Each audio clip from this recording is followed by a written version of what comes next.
Hello, my name is Dwayne Kimball, owner and founder of KMD89 VA Claims Consulting, Leave No Vet Behind, and also I'm a United States Army veteran. Today I'm bringing you another educational video as it pertains to the VA disability compensation claims process. In today's video, I'm going to be talking about sleep apnea. A lot of veterans are confused about how they can obtain service connection for sleep apnea. But as always, before I get into today's video, make sure you like, subscribe, hit that notification button, and don't forget to share this video with your fellow veterans. Also, you can follow me on LinkedIn, Facebook, Instagram, and Twitter. So today's video, sleep apnea. A lot of veterans are still confused on how do you get service connected for sleep apnea.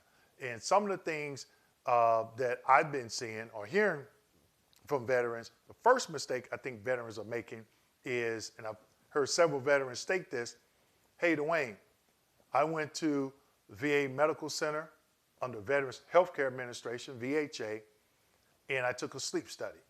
That sleep study showed a diagnosis of obstructive sleep apnea. And the local VA Medical Center assigned me a CPAP machine. Then I went over on VBA, Veterans Benefit Administration, filed a claim, and I was denied. And in the rating decision, they said, oh, favorable findings. You have a current diagnosis. Now, that's the first mistake. So understand, veterans, if you go to VHA, Veterans Healthcare Administration, which VMECs fall under that, and you get diagnosed with something, that doesn't automatically mean that you get service connected for that condition under VBA, Veterans Benefit Administration, that writes the rating decisions and grants service connection, okay? It doesn't work that way. And that is for any diagnosis, okay? Just because the VA diagnoses you with something, to be clear, the VA Medical Center under VHA, just because they diagnose you with something doesn't mean, or that translates into automatic service connection on the Veterans Benefit Administration, VBA, all right? It doesn't work that way. It still has to fall under the 5 ways of service connection. So either pre-service aggravation, direct service connection, secondary service connection, increase in service connection, and or presumptives. And presumptives we know are 1 year, 3 year, 7 year, Agent Orange, Camp Lejeune, contaminated water, and Gulf War presumptives, all right? Now, under the 5 ways of service connection, the majority of the sleep apnea claims that I see, especially for veterans that been out of service for 10 or 15 years, because if you're like me, when I was in service, I didn't go on sick call and report it. I filed a claim for sleep apnea, and they denied it. And guess what? The VA should have denied it because I was claiming it on direct service connection. And for direct service connection, you need a current diagnosis, which most cases veterans have. You need a link in service. And that link is showing documented treatment, complaint, diagnosis, injury, or disease while on active duty.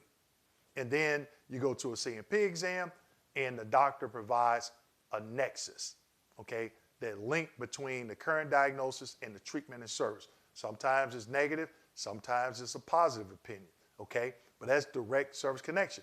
But the majority of the time, recently, I've seen veterans claim sleep apnea secondary to PTSD, sleep apnea secondary to depression or some other mental condition. Now, I did a video where I interviewed a medical provider that states that there is a connection. There's medical studies out there. There's medical literature out there connecting the two, meaning that your PTSD or any other mental or depression and some other mental diagnosis can cause sleep apnea.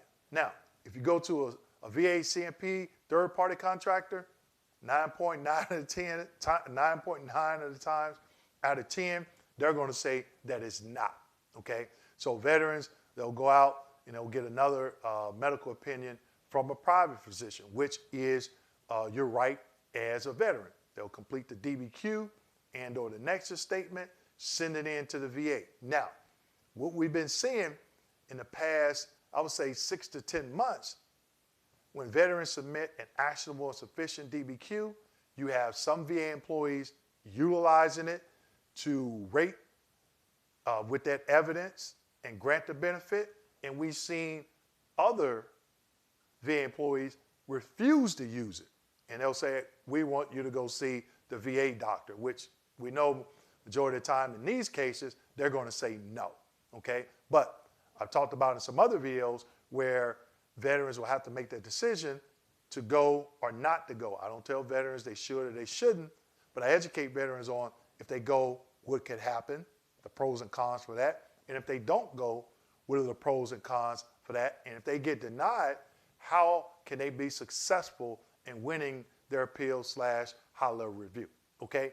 But again, the main point of this video is, one, what do you need? You need sleep apnea confirmed by a sleep study, okay?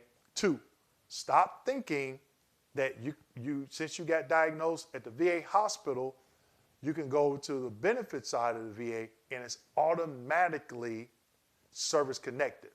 And for me, I think favorable findings is very confusing for the vet, because the vet looks at that and they say, oh, well, favorable findings, but they still denied me.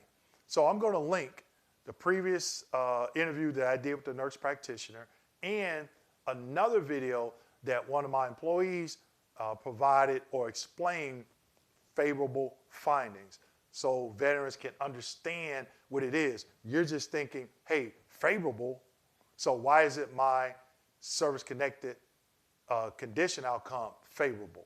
It doesn't work that way, okay? It's a process, and you got to be educated on this process, all right? So the big thing from this, big takeaway from this video, stop thinking that since the VA Medical Center diagnosed you with something, it's automatic on the benefit side. Again, if you get diagnosed at the VA, think about that diagnosis and where does it fall under the 5 ways of service connection that I explained earlier, okay? So with that being said, make sure you like, subscribe, and don't forget to hit that notification button and share this video with your fellow veterans. Thank you.